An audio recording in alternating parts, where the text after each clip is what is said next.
दोस्तों, आज की कहानी भारत के एक बड़े घराने की बेटी और झुग्गी झोंपड़ी में रहने वाले लड़के की है, जो एक दूसरे के प्यार में पड़ जाते हैं और लड़के की हो जाती है मौत। लड़के के घर वालों का मानना था कि लड़की के घर वालों ने मरवाया है। कैसे दोनों एक दूसरे के करीब आए, कैसे उस लड़के की हो जाती है मौत, कौन था लड़के की मौत का जिम्मेदार, जानेंगे सारे सवालों के जवाब इस वीडियो के माध्यम से। तो कहानी को शुरू करने से पहले सबसे पहले आप सभी का धन्यवाद इतना सपोर्ट और प्यार देने के लिए। आप लोगों के प्यार से पहले 500 सब्सक्राइबर पूरे हो चुके हैं। आपसे अनुरोध है कि अगर आप चैनल पर नए हैं तो प्लीज़ चैनल को सब्सक्राइब कर दीजिए और घंटी वाले आइकन को दबाना मत भूलना। पश्चिमी बंगाल में एक शहर पड़ता है कोलकाता। इसी कोलकाता में एक लड़का होता है जिसका के नाम रिजवान और रहमान होता है। रिजवान का परिवार बेहद ही गरीब था, इतना गरीब कि 2 वक्त की रोटी का इंतजाम भी बड़ी ही मुश्किल से होता। लड़के के सपने बहुत ही बड़े थे। उसका मानना था कि पैदा जरूर गरीब हुआ हूं पर मरना गरीब नहीं है। उसने बहुत मन लगाकर पढ़ाई की और ग्राफिक्स डिजाइनिंग का कोर्स करके एक ग्राफिक्स के एक इंस्टीट्यूट में जॉब करने लगता है, मतलब कि एक इंस्टीट्यूट में टीचर बन जाता है। इसी इंस्टीट्यूट में एक 23 साल की लड़की ने ग्राफिक्स के कोर्स में एडमिशन लिया। वो लड़की उस प्रदेश की ही नहीं बल्कि देश के जाने माने घराने या ये कहें कि जाने माने उद्योगपति लक्स कोजी के मालिक अशोक तोड़ी की बेटी प्रियंका तोड़ी थी। लड़के को नहीं पता था कि यह इतने बड़े घराने से है। अब ये लड़का इसे सिखाने में ज्यादा टाइम देने लगा। लड़की भी उसके साथ टाइम बिताकर सहज महसूस करती। जैसे जैसे टाइम बीता तो इन दोनों में दोस्ती हो गई। अब और समय बीता तो ये दोस्ती अब प्यार में बदल गई। अब तक लड़के को भी पता चल चुका था कि यह बहुत अमीर है। अब यहाँ 2 दिक्कत थी, एक तो लड़का बेहद ही गरीब था और लड़की बेहद अमीर। दूसरी दिक्कत थी कि लड़का मुस्लिम था और लड़की हिंदू।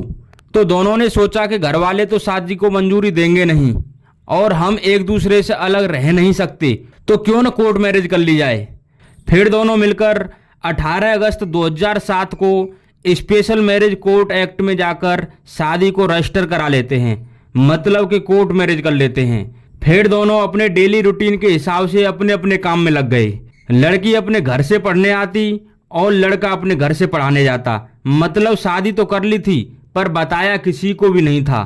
एक दिन लड़का अपने घर के सदस्यों को इस शादी के बारे में बताता है। लड़के के घर वालों ने इस शादी को तुरंत मंजूरी दे दी। कहा कि जब तुम दोनों ने शादी कर ही ली है तो अब दोनों साथ साथ ही रहो। अब तो लड़की अपने घर से जरूरी सामान लेकर लड़के के यहाँ रहने आ जाती है। अब दोनों पति पत्नी की तरह लड़के के घर पर ही रहने लगते हैं।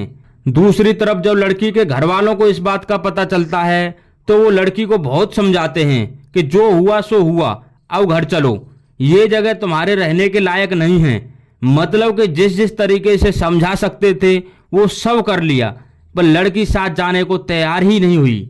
अब लड़का और लड़की दोनों थाने पहुंच जाते हैं और लड़की के घर वालों के खिलाफ कंप्लेंट करते हैं कि उन्हें लड़की के घर वालों से जान का खतरा है और अपनी सारी बात बता देते हैं। अब पुलिस भी सख्ती में आ गई कि इतने बड़े घराने की लड़की और इस लड़के के साथ। खैर, पुलिस ने उनका प्रार्थना पत्र लेकर उन्हें भेज दिया। अब पुलिस लड़की के घर वालों से संपर्क करती है और कंप्लेंट के बारे में बताती है। अब तक मामला मीडिया में आ चुका था। यह केस एक बड़े घराने से जुड़ा हुआ जो था। इधर लड़की के घर वाले लड़की को समझाने की पूरी कोशिश में लगे हुए थे। इसी बीच एक दिन लड़की का चाचा प्रदीप तोड़ी लड़की के घर जाता है और अपनी भतीजी से कहता है कि अब जब तुमने शादी कर ही ली है और तुम खुश हो तो हमें इस शादी से कोई परेशानी नहीं है, पर तुम्हारे पापा की तबीयत बहुत खराब हो गई है, इसलिए वो तुमसे मिलना चाहते हैं। फिर प्रदीप तोड़ी ने अपने भाई यानी कि लड़की के पापा के पास कॉल लगा दिया। लड़की का पापा लड़की से बातें करते हुए रोते हुए कहता है कि तुमने किया तो सही नहीं है, हम हिंदू हैं और वो मुसलमान, पर कोई बात नहीं, अगर तुम उसके साथ खुश हो तो ठीक है, पर मेरी तबीयत खराब है, मुझे तुम्हारी बहुत याद आ रही है, तुम आ जाओ, जब मैं ठीक हो जाऊं तब तुम चले जाना। अब लड़के के घर वाले बहुत खुश होते हैं कि लड़की के घर वालों ने भी रिश्ते को मंजूरी दे दी है। वो लड़की को समझाते हैं कि कोई बात नहीं, चली जाओ, जब तुम्हारे पापा ठीक हो जाएं तब आ जाना। लड़की अपने चाचा के साथ चली जाती है, पर यहाँ से जाने के बाद लड़के और लड़की के सारे कम्युनिकेशन टूट जाते हैं। समय बीतता गया लेकिन अब दोनों के बीच में कोई बातचीत नहीं हो पा रही थी। लड़के की समझ में नहीं आ रहा था कि किया तो किया जाए। फिर एक दिन 19 सितंबर 2007 को रिजवान एक एसोसिएशन प्रोडक्शन डेमोक्रेटिक राइट्स को एक पत्र लिखता है और उसमें अपनी सारी कहानी बयां कर देता है और लिखता है कि मैं भारत का नागरिक हूं और यहाँ के संविधान की बहुत इज्जत करता हूं। बालिग होने के नाते हम दोनों ने कानूनी तरीके से शादी की है। मैं अपनी पत्नी से मिलना चाहता हूं। प्लीज प्लीज मुझे अपनी बीवी से मिलने दिया जाए। इस पत्र पर कोई कार्रवाई होती इससे पहले ही 21 सितंबर 2007 को दमदम इलाके में रेलवे स्टेशन की पटरी पर एक लाश मिलती है। वो लाश किसी और की नहीं बल्कि रिजवान की थी, जिसने अभी 2 दिन पहले ही अपनी पत्नी से मिलने की गुहार लगाई थी। सबसे पहले इस लाश को एक जीआरपी के एसआई ने देखा था। उसने तुरंत पुलिस को इस घटना के बारे में सूचना दी।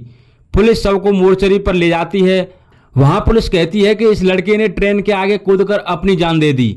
ये बात किसी को हजम नहीं हो रही थी। जो लड़का 2 दिन पहले अपनी पत्नी से मिलने के लिए गुहार लगा के आया हो, वो ऐसा कैसे कर सकता है। अब देखते ही देखते हंगामा होने लगता है। लोग धरना प्रदर्शन करने लगते हैं, पुलिस की गाड़ियों में आग लगा देते हैं। लोगों को वहां की पुलिस पर कोई भरोसा नहीं था। वो सब सीबीआई जांच की मांग करने लगे। लड़के के घर वालों का कहना था कि इसे लड़की के घर वालों ने मरवाया है। मामला जब ज्यादा जोर पकड़ने लगा तब उस समय के वहां के मुख्यमंत्री बुद्धदेव भट्टाचार्य इस मामले को किसी तरह से संभालते हैं और लोगों की मांग के अनुसार इस केस को सीबीआई को सौंप देते हैं। अब पूरा देश सांसें थामे इंतजार कर रहा था कि सीबीआई क्या रिपोर्ट देगी।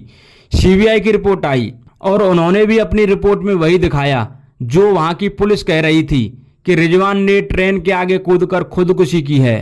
लड़के के घर वाले अब भी अपने बेटे की याद में रोते रहते हैं। लड़की के बारे में कोई खबर नहीं है। आज की वीडियो में बस इतना ही। इस घटना के बारे में आप क्या कहना चाहोगे? उसका किसी ने मर्डर किया था या उसने खुदकुशी की थी? कमेंट बॉक्स में अपनी राय जरूर बताना। इस वीडियो के माध्यम से हमारा उद्देश्य किसी की भावनाओं को ठेस पहुंचाना नहीं, बल्कि आपको सचेत और जागरूक करना है। तो आपसे फिर मिलते हैं नेक्स्ट वीडियो में। तब तक के लिए नमस्कार। जय हिंद, जय भारत दोस्तों।